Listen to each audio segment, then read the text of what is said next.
Hello साथियों, welcome to our परीक्षा गांव। आपका परीक्षा गांव में एक बार फिर से स्वागत है।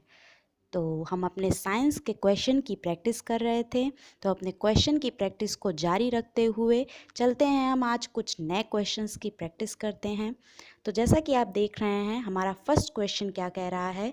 गर्मियों में लोलक अर्थात पेंडुलम की लंबाई बढ़ जाने पर उसका आवर्तकाल ए बढ़ जाएगा, बी घट जाएगा, सी अपरिवर्तित रहेगा या डी ये सभी।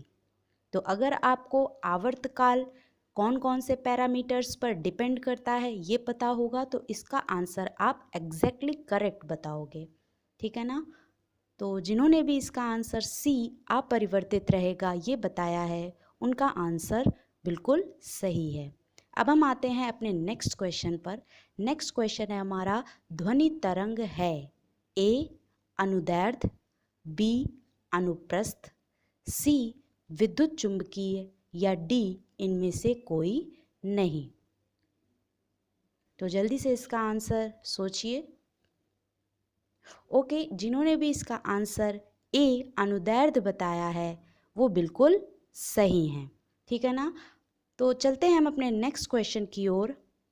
अनुप्रस्थ तरंगे अर्थात ट्रांसवर्स वेव्स किस माध्यम में उत्पन्न की जा सकती हैं। ए सिर्फ गैस में, बी सिर्फ ठोस में, सी सिर्फ द्रव में या डी इन तीनों में। तो जल्दी से इसका आंसर बताइए। ओके, जिन्होंने भी इसका आंसर बी सिर्फ ठोस में बताया है वो बिल्कुल सही हैं, ठीक है ना। तो अब हम आते हैं अपने नेक्स्ट क्वेश्चन में। अनुदैर्ध्य तरंगे अर्थात लॉन्गिट्यूडनल वेव्स किस माध्यम में उत्पन्न की जा सकती हैं। ए ठोस में, बी द्रव में, सी गैस में या डी इन तीनों में।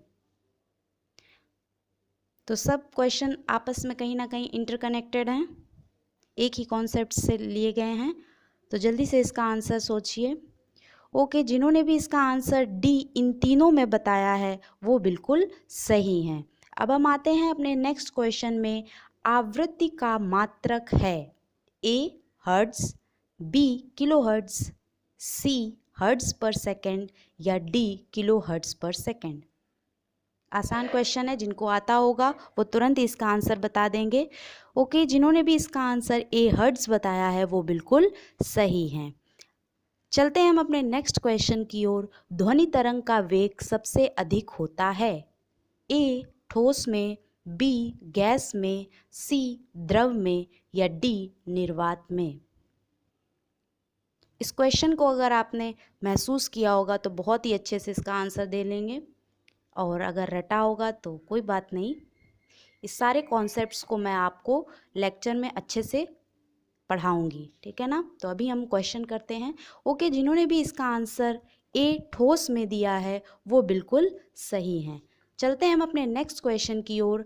परास्रव तरंगें वे हैं जिनकी आवृत्ति परिसर ए 20 हर्ट्ज से कम है, बी 20 हर्ट्ज से 20,000 हर्ट्ज के बीच है, सी 20,000 हर्ट्ज से अधिक है या डी उपरोक्त में से कोई नहीं। तो जल्दी से इसका आंसर बताइए। ओके, जिन्होंने भी इसका आंसर सी 20,000 हर्ट्ज से अधिक है ये बताया है वो बिल्कुल सही हैं, कहीं से भी वो गलत नहीं हो सकते। तो अब आते हैं अपने नेक्स्ट क्वेश्चन की ओर। तो नेक्स्ट क्वेश्चन हमारा क्या कह रहा है। ड्यूटेरियम में होता है ए एक न्यूट्रॉन एवं एक प्रोटॉन, बी 2 न्यूट्रॉन एवं एक प्रोटॉन, सी 2 न्यूट्रॉन एवं 2 प्रोटॉन या डी 1 न्यूट्रॉन एवं 2 प्रोटॉन। तो जल्दी से इसका आंसर बताइए। ओके, जिन्होंने भी इसका आंसर ए 1 न्यूट्रॉन एवं 1 प्रोटॉन बताया है वो बिल्कुल सही हैं। चलते हैं अपने नेक्स्ट क्वेश्चन की ओर। सबसे हल्का तत्व है ए helium, B sodium, C hydrogen या डी पोटेशियम। सभी को इसका आंसर आना चाहिए। ओके, जिन्होंने भी इसका आंसर सी हाइड्रोजन बताया है वो बिल्कुल सही हैं। नेक्स्ट क्वेश्चन पर आते हैं। ऑक्सीकरण में ए इलेक्ट्रॉन ग्रहण किए जाते हैं, बी इलेक्ट्रॉन मुक्त किए जाते हैं, सी प्रोटॉन ग्रहण किए जाते हैं या डी प्रोटॉन मुक्त किए जाते हैं। फटाक से इसका आंसर आना चाहिए। ओके, जिन्होंने भी इसका आंसर बी इलेक्ट्रॉन मुक्त किए जाते हैं ये बताया है वो कहीं से भी नहीं गलत है, वो बिल्कुल सही है। अब हम आते हैं अपने नेक्स्ट क्वेश्चन की ओर। आधुनिक आवर्त नियम का प्रतिपादन किसने किया था? ए न्यूलैंड ने, बी मेंडलीफ ने, सी मोजले ने या डी मेंडल ने। कुछ लोगों को इसमें कॉन्फ्यूजन हो सकता है, तो ओके, जिन्होंने भी इसका आंसर सी हेनरी मोजले बताया है वो बिल्कुल सही हैं। नेक्स्ट क्वेश्चन पर आते हैं। सबसे अधिक विद्युत ऋणात्मक तत्व है? ए फ्लोरीन, बी ब्रोमीन, सी आयोडीन या डी क्लोरीन। अच्छा क्वेश्चन है। ओके, जिन्होंने भी इसका आंसर ए फ्लोरीन बताया है वो बिल्कुल करेक्ट हैं। नेक्स्ट क्वेश्चन पर आते हैं। आधुनिक आवर्त सारणी में तत्वों के वर्गीकरण का आधार क्या है? ए परमाणु द्रव्यमान, बी परमाणु क्रमांक, सी परमाणु घनत्व या डी उपरोक्त में से कोई नहीं। सभी को क्वेश्चन ये आना चाहिए। ओके, जिन्होंने भी इसका आंसर बी परमाणु क्रमांक बताया है वो कहीं से भी नहीं गलत है, एकदम सही हैं। नेक्स्ट क्वेश्चन पर आते हैं कि मेंडलीफ के अनुसार तत्वों के गुण निम्न में से किसके आवर्ती फलन होते हैं? ए परमाणु भार के, बी परमाणु क्रमांक के, सी परमाणु घनत्व के या डी इन सभी के। जल्दी से इसका आंसर आना चाहिए। सब कहीं ना कहीं क्वेश्चन एक दूसरे से कनेक्टेड हैं। ओके, जिन्होंने भी इसका आंसर ए परमाणु भार बताया है वो बिल्कुल सही हैं। चलते हैं हम अपने नेक्स्ट क्वेश्चन की ओर। नेक्स्ट क्वेश्चन हमारा क्या कह रहा है? हीमोफीलिया रोग से ग्रस्त व्यक्ति में ए आयरन की कमी होती है, बी रक्त का बहना बंद नहीं होता है, सी रक्त बनता ही नहीं है या डी रक्त में श्वेत रक्त कण मृत हो जाते हैं। सभी को क्वेश्चन आने चाहिए ये वाले। ओके, जिन्होंने भी इसका आंसर बी रक्त का बहना बंद नहीं होता है ये बताया है वो बिल्कुल सही है। नेक्स्ट क्वेश्चन पर आते हैं। जीन के बारे में निम्न में से कौन सा कथन सत्य है? ए यह डीएनए की एक क्रियात्मक इकाई है, बी या अनुवांशिकी की इकाई है, सी या गुणसूत्र पर उपस्थित रहता है या डी उपरोक्त सभी। तुरंत इसका आंसर आना चाहिए। ओके, जिन्होंने भी इसका आंसर डी उपरोक्त सभी बताया है वो बिल्कुल सही हैं।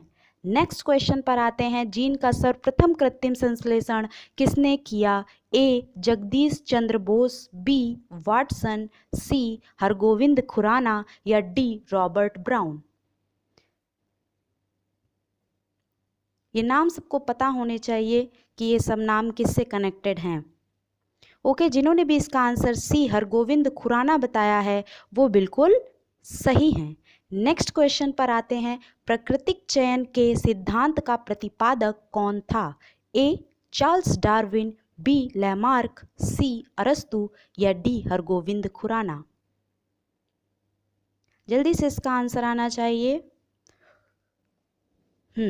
तो जिनका भी आंसर ए चार्ल्स डार्विन है वो बिल्कुल सही हैं।